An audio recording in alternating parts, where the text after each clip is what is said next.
और मुझे लगता है कोई भी हिंदू परिवार ऐसा नहीं होगा जो दीपावली के अवसर पर गौरी और लक्ष्मी की पूजा न करता हो, उसके दीप न जलाता हो। गाय के गोबर का दीप जलेगा तो साक्षात मां लक्ष्मी का वास तो गाय के गोबर में ही माना जाता है। तो मां लक्ष्मी स्वयं ही वहां पर उसके घर में विराज जाएगी।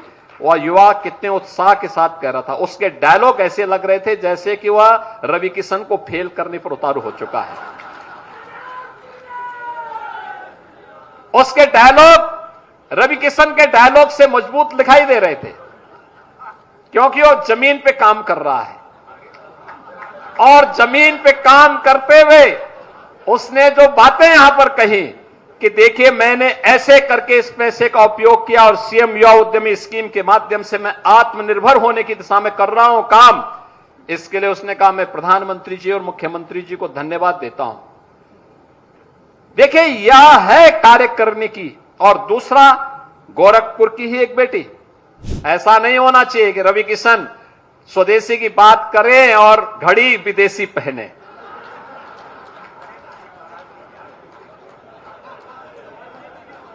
लेकिन ये चीजें मैंने उनको कहा है कि भाई देखो, जो बोलना है वही करो और जितना करना है उतना ही बोलो। तो ये सारी चीजें आज मैं आप सबसे कहूंगा कि हम जो भी गिफ्ट दें वह स्वदेशी दें, जो भी खरीदें स्वदेशी खरीदें। और मेले में आप इतनी बड़ी संख्या में आए तो एक बार जरूर भ्रमण करिए, देखिए क्या क्या चीजें प्रदेश के अंदर बन रही हैं। उसके लिए एक छोटी सी झलक है, इसका एक बहुत बड़ी झलक ग्रेटर नोएडा में यूपी इंटरनेशनल ट्रेड शो के माध्यम से देखने को मिला। वहां 22,500 से अधिक ऐसे स्टॉल लगे थे, बड़े बड़े।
मिशन शक्ति के रूप में आज माननीय मुख्यमंत्री महोदय के कर कमलों से सुनीता तिवारी जी आज इस मंच पर 4,50,000 रुपए का cheque ice cream and mineral water के सीएम युवा उद्यमी के लिए माननीय मुख्यमंत्री महोदय के कर कमलों से। नेक्स्ट श्री करमवीर सिंह जी अपने प्रिंटिंग प्रेस के लिए 5 लाख रुपए धनराशि का चेक उत्तर प्रदेश शासन के यशस्वी माननीय मुख्यमंत्री महोदय के कर कमलों से प्राप्त करते हुए।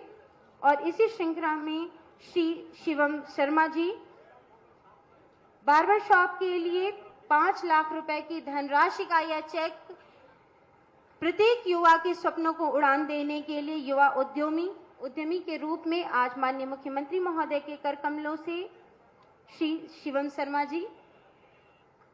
और इस श्रृंखला में अब हम आमंत्रित करेंगे टेक्सटाइल पॉलिसी के सक्षम एग्रो प्राइवेट लिमिटेड से श्री उमेश सिंह जी को मंच पर उत्तर प्रदेश वस्त्र एवं गारमेंटिंग पॉलिसी 2022 योजना के अंतर्गत 2,08,23,000 रुपए धनराशि का जोरदार तालियों के साथ माननीय मुख्यमंत्री महोदय को धन्यवाद। सक्षम एग्रो प्राइवेट लिमिटेड के श्री उमेश सिंह जी। नेक्स्ट हम आमंत्रित करेंगे श्री राजेश जायसवाल जी, कृष्ण कृपा पॉलीफैब से 1,49,12,773 रुपए धनराशि का यह चेक माननीय मुख्यमंत्री महोदय के कर कमलों से कृष्ण कृपा पॉलीफैब से ये प्राप्त करते हुए इसी श्रृंखला में श्री प्रमोद मातन हेलिया जी, जानवी स्पिनर्स प्राइवेट लिमिटेड से आज माननीय मुख्यमंत्री महोदय के कर कमलों से 13,64,64,045 रुपए का यह चेक और यह युवाओं को और उद्यमी जगत को स्वावलंबन प्रदान करने के लिए जोरदार तालियों के साथ यह गुरु गोरक्षनाथ की धरा पर उद्योगों को बढ़ावा देने के लिए माननीय मुख्यमंत्री महोदय के कर कमलों से यूपी ट्रेड शो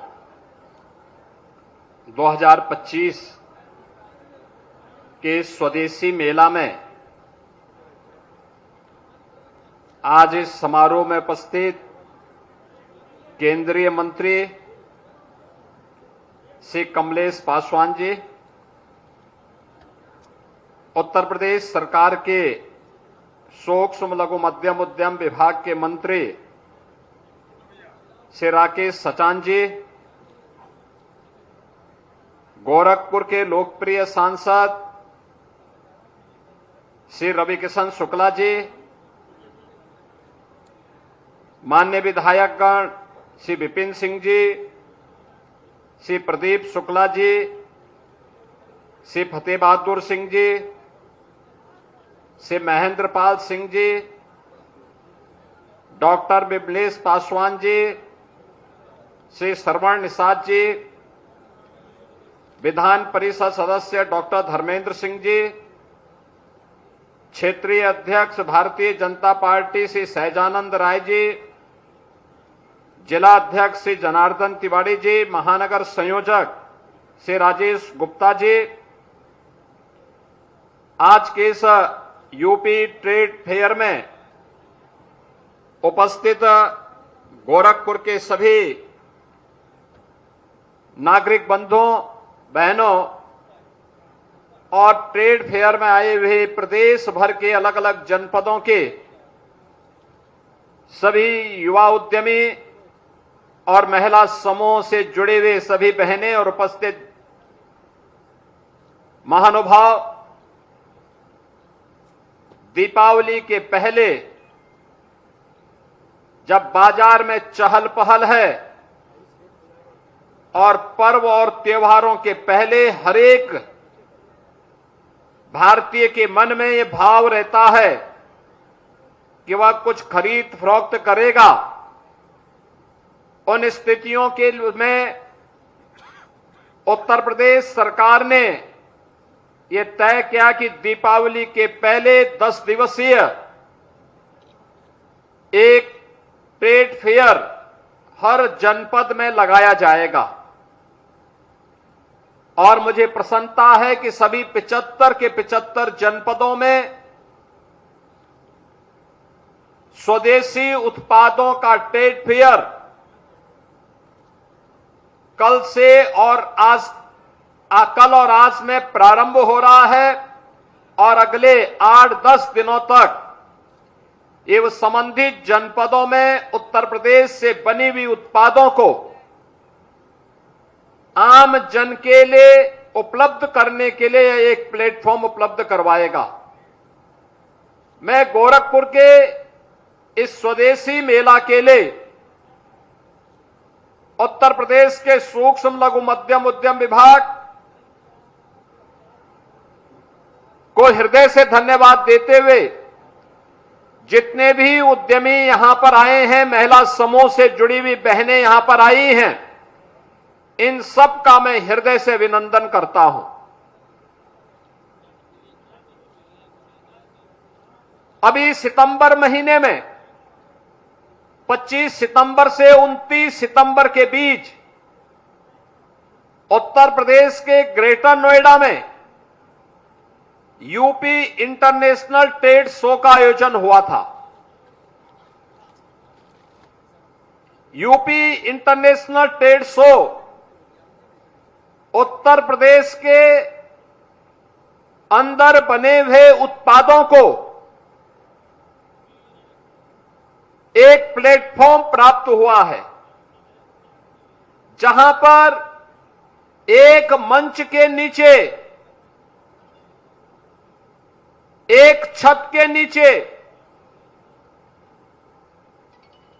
विदेश से आने वाले लोगों के द्वारा यहां के उत्पाद को खरीदा जाता है, उसके ऑर्डर दिए जाते हैं और बड़े पैमाने पर उत्तर प्रदेश के उद्यमी और व्यापारियों के द्वारा बनाए गए उत्पाद आज दुनिया के मार्केट में पहुंच रहे हैं। मुझे बताते हुए प्रसन्नता है कि इस बार के ट्रेड फेयर में उत्तर प्रदेश के अंदर के 2250 से अधिक हमारे उद्यमियों ने अपने प्रोडक्ट को वहां पर शोकेसिंग किया था।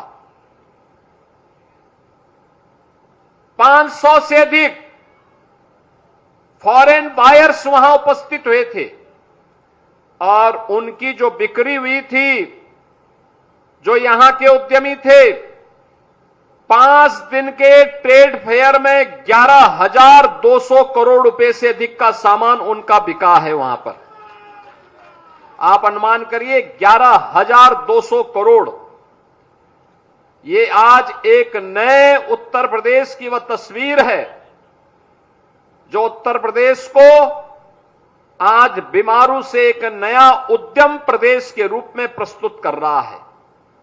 ये उद्यम का मतलब, उद्योग लगेंगे तो नौजवानों को रोजगार भी मिलेगा, उद्यम लगेंगे तो उसके लिए कनेक्टिविटी होगी, तो विकास उस मार्ग से केवल उद्योग जगत से जुड़े हुए लोग नहीं जाएंगे, आम जन भी जाएगा, हर एक व्यक्ति को सुविधा प्राप्त होगी।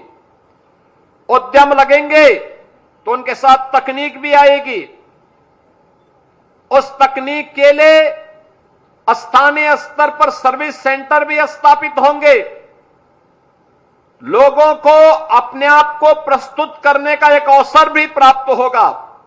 और यही कुछ तो आज उत्तर प्रदेश के अंदर प्रधानमंत्री मोदी जी के मार्गदर्शन में पिछले 8.5 वर्ष के अंदर यही प्रगति आज उत्तर प्रदेश को बीमारू राज्य से उठा करके देश की अर्थव्यवस्था के रूप में, ग्रोथ इंजन के रूप में प्रस्तुत होने वाले उत्तर प्रदेश की हम सबको देखने को मिल रही है।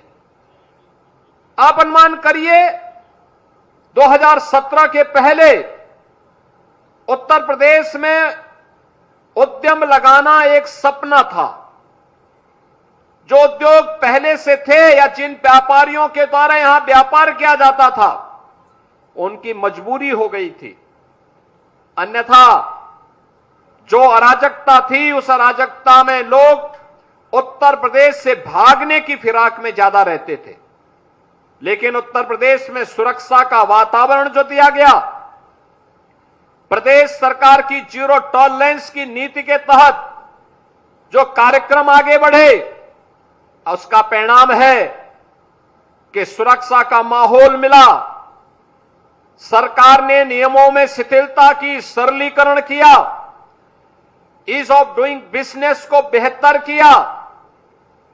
एमएसएमई सेक्टर में जो भी उद्यम लगाना चाहते हैं उनको 1000 दिनों तक यूनिट लगाने की पूरी छूट दी और कहा गया 1000 दिनों तक आप अपना एनओसी लेते रहिए, आप उद्यम लगा करके अपना प्रोडक्शन प्रारंभ करिए, आपको कोई परेशानी नहीं होगी। परिणाम है आज यही प्रदेश जहां पर कभी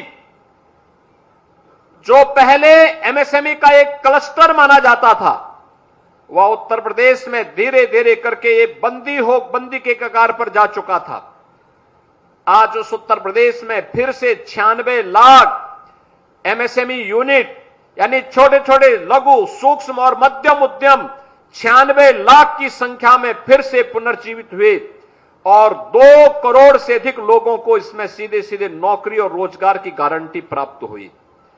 आप अनुमान करिए, कृषि के बाद सर्वाधिक रोजगार सृजन करने वाला कोई सेक्टर उत्तर प्रदेश के अंदर है तो वह सूक्ष्म लघु मध्यम उद्यम का एक क्षेत्र है, जिसने बड़े पैमाने पर रोजगार दिया और ये केवल रोजगार आज का नहीं, संकट के समय का रोजगार है। कोरोना में जब 40 लाख से अधिक कामगार और श्रमिक जो अन्य राज्यों में कार्य करते थे वापस उत्तर प्रदेश में आए, तो उस समय उत्तर प्रदेश के अंदर हम लोगों ने एमएसएमई सेक्टर का यह आह्वान किया था और मैंने उस समय कहा था कि कम से कम एक कारीगर को, एक हस्तशिल्पी को अपने यहां काम पे लगाइए। और मैं धन्यवाद दूंगा एमएसएमई यूनिट का, उन्होंने उस समय जहां भी कोई काम मांगने के लिए गया उन्होंने उसे रखा और परिणाम था उत्तर प्रदेश का 40 लाख कारीगर और जो भी नौजवान था वह उत्तर प्रदेश के अंदर ही काम पाने में उसे सफलता प्राप्त हुई। आत्मनिर्भरता यहां से शुरू होती है। आत्मनिर्भरता हर एक क्षेत्र में आज उत्तर प्रदेश उसका एक मॉडल बनता जा रहा है। उत्तर प्रदेश ने पिछले 8.5 वर्ष के अंदर न केवल कानून व्यवस्था के क्षेत्र में बल्कि आधुनिक इंफ्रास्ट्रक्चर के लिए highway, railway, metro, inland waterway, air connectivity, इन सब में भी एक लंबी छलांग लगाई है, एक लंबी छलांग लगाई है। और लगातार आप अनुमान करिए 2017 के पहले उत्तर प्रदेश में 2 एयरपोर्ट पूरी तरह क्रियाशील थे, वाराणसी और लखनऊ।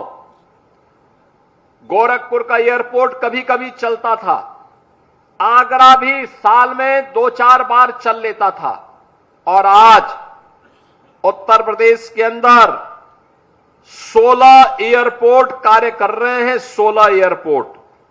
इनमें से 4 तो इंटरनेशनल एयरपोर्ट हैं और देश का सबसे बड़ा इंटरनेशनल एयरपोर्ट हम लोग जेवर में बनाने जा रहे हैं, जो इस वर्ष के अंत में प्रारंभ होने वाला है। देश का सबसे बड़ा एयरपोर्ट उत्तर प्रदेश के अंदर ही बन रहा है।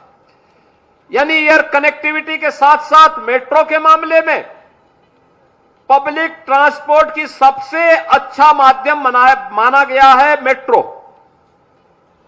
और मेट्रो आज प्रदेश के 6 सिटी में चल रही है। इलेक्ट्रिक बसेज उत्तर प्रदेश के अंदर सभी बड़े महानगरों में हमने प्रारंभ कर दी है। और उत्तर प्रदेश के अंदर इस महीने हम लोग इलेक्ट्रिक बसेज के मैन्युफैक्चरिंग का भी एक नया केंद्र, एक नए उद्यम का उद्घाटन करने जा रहे हैं। आप अनुमान करिए अब उत्तर प्रदेश में ही इलेक्ट्रिक बस बनेगी, जिसके लिए डीजल और पेट्रोल की आवश्यकता नहीं है। उत्तर प्रदेश में ही बनेगी और उत्तर प्रदेश में उसके माध्यम से नौजवानों को रोजगार भी मिलेगा और साथ साथ हम पर्यावरण संतुलन को बनाए रखने के लिए, पर्यावरण प्रदूषण को नियंत्रित करने में भी हमें सफलता प्राप्त होगी। इनलैंड वाटरवे आज देखते होंगे वाराणसी से हल्दिया के बीच में जुड़ चुका है। देश का सबसे बड़ा रेलवे का नेटवर्क उत्तर प्रदेश में, देश की पहली रैपिड रेल उत्तर प्रदेश में, देश का पहला इनलैंड वाटरवे उत्तर प्रदेश में। उत्तर प्रदेश ने अपनी इंटर स्टेट कनेक्टिविटी को, यानी उत्तर प्रदेश की किसी भी राज्य से मिलने वाली सीमा, चाहे वह नेपाल से हो, बिहार से हो, छत्तीसगढ़ से हो, मध्य प्रदेश से हो, राजस्थान, उत्तराखंड, दिल्ली, इन सभी को हम लोगों ने 4 लेन के साथ जोड़ा है। हर जिला मुख्यालय को 4 लेन की कनेक्टिविटी के साथ जोड़ा है। हर तहसील और ब्लॉक मुख्यालय को 2 लेन के साथ जोड़ने का कार्य किया गया है। यानी इंफ्रास्ट्रक्चर अच्छा हो, ईज ऑफ डूइंग बिजनेस में सरकार के द्वारा सुविधाएं सिंगल प्लेटफॉर्म पर उपलब्ध हो जाएं और सुरक्षा का बेहतरीन वातावरण हो, तो फिर दुनिया के निवेश को आने से कोई रोक नहीं सकता है। और उत्तर प्रदेश ने पिछले 8.5 वर्ष के अंदर इन सब क्षेत्रों में कार्य किया। परिणाम है आज उत्तर प्रदेश देश के अंदर जो कभी ये माना जाता था कि उत्तर प्रदेश स्वयं बीमारू है, आज वह बीमारू से उभर करके भारत के विकास में अग्रणी भूमिका का निर्वहन करता हुआ दिखाई दे रहा है। और उस अग्रणी भूमिका के साथ कार्य करने के लिए यह यूपी ट्रेड शो 2025 इसका एक उदाहरण है। ये केवल गोरखपुर में नहीं हो रहा है, सभी 75 जनपदों में इस प्रकार के ट्रेड शो हम लगा रहे हैं, जिससे हमारे उद्यमियों को मार्केट प्राप्त हो, हमारा व्यापारी लोकल मार्केट में भी उसकी प्रोडक्ट की, उसके द्वारा पैदा किए गए उत्पाद की खपत हो, और इसके माध्यम से हम प्रधानमंत्री जी के वोकल फॉर लोकल और लोकल फॉर ग्लोबल के उस अभियान को आगे बढ़ा सकें। यानी जो स्वदेशी है इसकी महत्वपूर्ण भूमिका कैसे होती है? यानी स्वदेशी है क्योंकि हमारे श्रमिकों का श्रम का पसीना और हमारे व्यापारी और उद्यमियों का पैसा उसमें लगा है, यानी इसका मुनाफा भी हमारा ही व्यापारी और हमारा ही श्रमिक प्राप्त करेगा। भारत का पैसा भारत के अंदर लगेगा तो भारत आत्मनिर्भर होगा। अगर भारत का पैसा मुनाफे के रूप में दुनिया में किसी मार्केट में चला जाएगा, किसी देश में जाएगा, तो यही मुनाफे का पैसा बाद में भारत के खिलाफ अलगाववाद, नक्सलवाद और आतंकवाद में खर्च होता है। यही पैसा दुरुपयोग होता है। यह हमारे लिए आवश्यक है कि हमारा पैसा हमारी हस्तशिल्पी कारीगरों और श्रमिकों के हाथों में जाए। यह पैसा दुनिया के मार्केट में न जाए, दुनिया के देशों में न जाए, बल्कि इस पैसे का इस्तेमाल भारत के निर्माण में हो, भारत को आत्मनिर्भर बनाने में हो, भारत को विकसित भारत बनाने में हो। और विकसित भारत बनेगा तब जब विकसित उत्तर प्रदेश होगा, और विकसित उत्तर प्रदेश बनेगा तब जब विकसित गोरखपुर होगा, और गोरखपुर विकसित होगा तब जब हमारा उद्यमी और व्यापारी आत्मनिर्भर होगा और अपने पैरों पर स्वावलंबन के पथ पर अग्रसर होगा। यह अग्रसर होने की एक नई कड़ी है। हर एक सेक्टर में हमें आगे बढ़ना होगा। यह स्थानीय उत्पाद को एक प्लेटफॉर्म देने का नया प्रयास।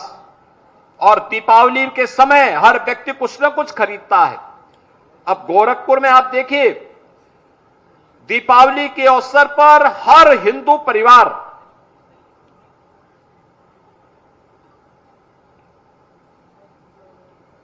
लक्ष्मी गणेश जी की प्रतिमा को अपने घर में रखता है। अब मुझे आप बताइए, लक्ष्मी जी की और गणपति की मूर्ति हमारी आस्था है, हम तो अपनी आस्था के अनुरूप मूर्ति खरीदते हैं, लेकिन मूर्ति 2017 के पहले कौन बनाता था? वह चीन बनाता था, जो देवी देवताओं पर विश्वास नहीं करता।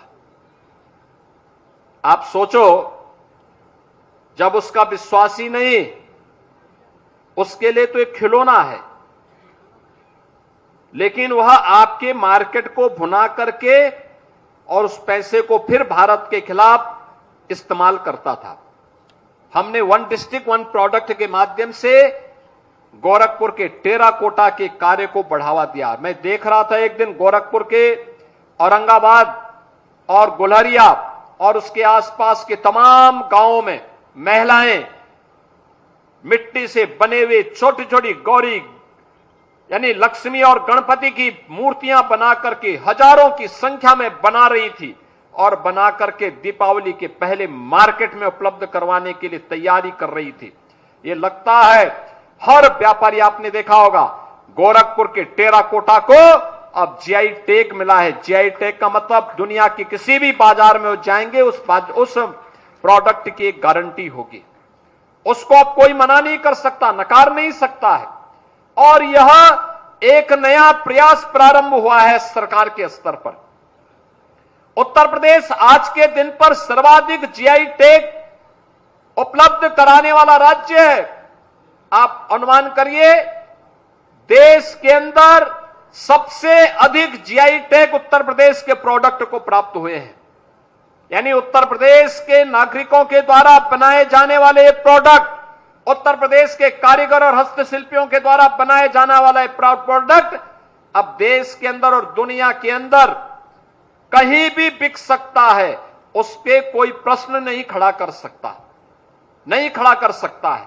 और इसीलिए यह प्रयास भी सरकार के स्तर पर नया प्रारंभ हुआ है। ये नया उत्तर प्रदेश है। उत्तर प्रदेश अब इलेक्ट्रॉनिक आइटम का सबसे बड़ा केंद्र देश के अंदर बन गया है। ये जितने भी इलेक्ट्रॉनिक आइटम बनती हैं, जिनके बनने में 2017 के पहले ये दूर की कौड़ी हुआ करती थी, लोग विश्वास कोई कह ही नहीं सकता कि उत्तर प्रदेश में बनता हो। लेकिन आज देश के अंदर जितना भी इलेक्ट्रॉनिक आइटम बनता है उसका 60% अकेले उत्तर प्रदेश बना रहा है। और दुनिया के अंदर भारत का जो एक्सपोर्ट होता है उसमें भी मोबाइल फोन बनाने में उत्तर प्रदेश आज के दिन पे 2 लाख करोड़ रुपए से अधिक का केवल मोबाइल फोन और इलेक्ट्रॉनिक आइटम उत्तर प्रदेश से एक्सपोर्ट कर रहा है। देश के अंदर 55% मोबाइल फोन का मैन्युफैक्चरिंग अकेले उत्तर प्रदेश कर रहा है। यानी उत्तर प्रदेश में ये सब मैन्युफैक्चरिंग होने का मतलब उत्तर प्रदेश के युवाओं को जॉब की गारंटी, नौकरी की गारंटी उपलब्ध होना, और नौकरी की इस गारंटी के साथ मार्केट में हमारा प्रयास होना चाहिए। जीएसटी रिफॉर्म के बाद मार्केट में जो चहल पहल है, इस चहल पहल के माध्यम से हमें उत्तर प्रदेश के उत्पाद की ब्रांडिंग करनी चाहिए। उसको आगे बढ़ाने के लिए एक नया प्लेटफॉर्म उपलब्ध करवाना चाहिए, और यह स्वदेशी मेला उसका एक माध्यम बन रहा है।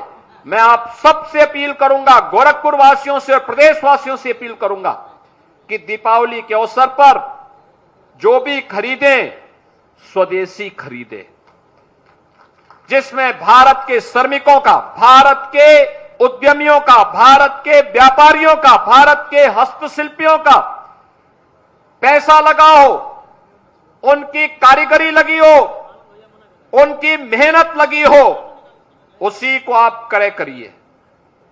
उन युवाओं के पास आपका पैसा जाना चाहिए जो युवा मेहनत करके घर की सजावट की लड़ियां तैयार कर रहे हैं। उन नौजवानों के हाथों में आपका पैसा जाना चाहिए जो अपनी कारीगरी के माध्यम से भारत के उद्यम को एक नई पहचान दे रहे हैं। आपका पैसा उन हस्तशिल्पियों के पास जाना चाहिए। में ये सब मैन्युफैक्चरिंग होने का मतलब उत्तर प्रदेश के युवाओं को जॉब की गारंटी, नौकरी की गारंटी उपलब्ध होना, और नौकरी की इस गारंटी के साथ मार्केट में हमारा प्रयास होना चाहिए। जीएसटी रिफॉर्म के बाद मार्केट में जो चहल पहल है, इस चहल पहल के माध्यम से हमें उत्तर प्रदेश के उत्पाद की ब्रांडिंग करनी चाहिए। उसको आगे बढ़ाने के लिए एक नया प्लेटफॉर्म उपलब्ध करवाना चाहिए, और यह स्वदेशी मेला उसका एक माध्यम बन रहा है।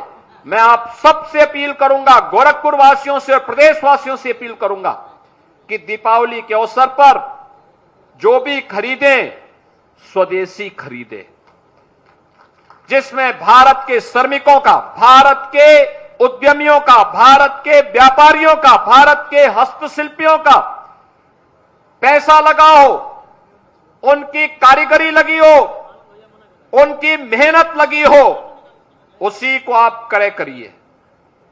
उन युवाओं के पास आपका पैसा जाना चाहिए जो युवा मेहनत करके घर की सजावट की लड़ियां तैयार कर रहे हैं। उन नौजवानों के हाथों में आपका पैसा जाना चाहिए जो अपनी कारीगरी के माध्यम से भारत के उद्यम को एक नई पहचान दे रहे हैं। आपका पैसा उन हस्तशिल्पियों के पास जाना चाहिए जो हस्तशिल्पी अपनी मेहनत से, अपनी ऊर्जा से लगातार प्रयास कर रहे हैं, और एक तरफ एक प्लेटफॉर्म आपको उपलब्ध कराया है स्वदेशी मेले के माध्यम से। 120 से अधिक स्टॉल लगे हैं इस पूरे मेले में। इससे भी बड़ा होगा। अभी तो एक प्रयास है, आने वाले समय में इससे भी बड़ा प्लेटफॉर्म हम इसके लिए उपलब्ध करवाने जा रहे हैं। और दूसरी तरफ सरकार के द्वारा चलाए जाने वाले कार्यक्रम, आपने देखा होगा इस मंच पर 2 लोग आए थे, एक कैंपियरगंज का एक नौजवान यादव लड़का आया था। मुख्यमंत्री युवा उद्यमी स्कीम के माध्यम से 5 लाख रुपए का लोन उन्हें स्वीकृत हुआ। लोन ब्याज मुक्त है और गारंटी मुक्त भी, 10% का मार्जिन मनी भी है। जितना पैसा वो लगाएगा उसमें 10% सरकार उसे उपलब्ध करवाई है। और ये मार्जिन मनी उपलब्ध करवाने के बाद उसने गाय की गोबर से बने हुए उत्पाद को आगे बढ़ाने का काम किया। उससे धूप बनाई, उसी से वह दिया भी बना रहा है, उसी से वह तमाम प्रकार के अन्य प्रोडक्ट बना रहा है। और मुझे लगता है कोई भी हिंदू परिवार ऐसा नहीं होगा जो दीपावली के अवसर पर गौरी और लक्ष्मी की पूजा न करता हो, उसके दीप न जलाता हो। गाय के गोबर का दीप जलेगा तो साक्षात मां लक्ष्मी का वास तो गाय के गोबर में ही माना जाता है। तो मां लक्ष्मी स्वयं ही वहां पर उसके घर में विराज जाएगी। वह युवा कितने उत्साह के साथ कह रहा था, उसके डायलॉग ऐसे लग रहे थे जैसे कि वह रवि किशन को फेल करने पर उतारू हो चुका है। उसके डायलॉग रवि किशन के डायलॉग से मजबूत दिखाई दे रहे थे, क्योंकि वो जमीन पे काम कर रहा है। और जमीन पे काम करते हुए उसने जो बातें यहां पर कही कि देखिए मैंने ऐसे करके इस पैसे का उपयोग किया और सीएम युवा उद्यमी स्कीम के माध्यम से मैं आत्मनिर्भर होने की दिशा में कर रहा हूं काम। इसके लिए उसने कहा मैं प्रधानमंत्री जी और मुख्यमंत्री जी को धन्यवाद देता हूं। देखिए यह है कार्य करने की। और दूसरा, गोरखपुर की ही एक बेटी, मसाले के माध्यम से उसकी ब्रांडिंग करना, कैसे उस कार्य को आगे बढ़ाया जा सकता है। सीएम युवा उद्यमी में 5 लाख रुपए की गारंटी मुक्त और ब्याज मुक्त, गारंटी भी सरकार की और ब्याज भी सरकार का। आप व्यवसाय करिए, पहले चरण में 5 लाख, जब मूलधन आप वापस कर देंगे दूसरे चरण में 7.5 लाख रुपया फिर मिल जाएगा। फिर आप और अपना कारोबार बढ़ाएंगे, मूलधन वापस कर देंगे, तीसरे चरण में 10 लाख रुपया देंगे। ये किसी भी युवा उद्यमी को आगे बढ़ने के लिए सरकार के द्वारा दिया जाने वाला इंसेंटिव, सहयोग है, प्रोत्साहन है। और आपने यहां पे देखा होगा, हम लोगों ने यहां पर गोरखपुर के कुछ उद्यमियों को भी, जिन्होंने टेक्सटाइल के फील्ड में और अन्य क्षेत्र में यहां पर अपना निवेश किया है, उनका इंसेंटिव भी उनको दिया। यानी सरकार के द्वारा जो सब्सिडी, जो प्रोत्साहन राशि है, वह प्रोत्साहन राशि भी यहां पर वितरित हुई, जिसमें 1 करोड़ 2 करोड़ से लेकर के 34 करोड़ रुपए तक की धनराशि उपलब्ध करवाई गई है। यह दिखता है गोरखपुर में उद्यम लग रहे हैं, गोरखपुर में व्यवसाय बढ़ रहा है, गोरखपुर में नौजवानों के लिए रोजगार उपलब्ध हो रहा है। और इस प्रकार के कार्यक्रम के साथ आप भी जुड़ सकते हैं। मैं आप सबसे अपील करूंगा, दीपावली के अवसर पर जो भी खरीदें स्वदेशी खरीदें, जो भी गिफ्ट दें स्वदेशी गिफ्ट दें।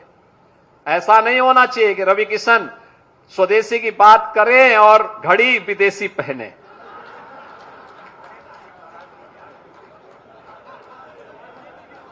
लेकिन ये चीजें मैंने उनको कहा है कि भाई देखो, जो बोलना है वही करो और जितना करना है उतना ही बोलो।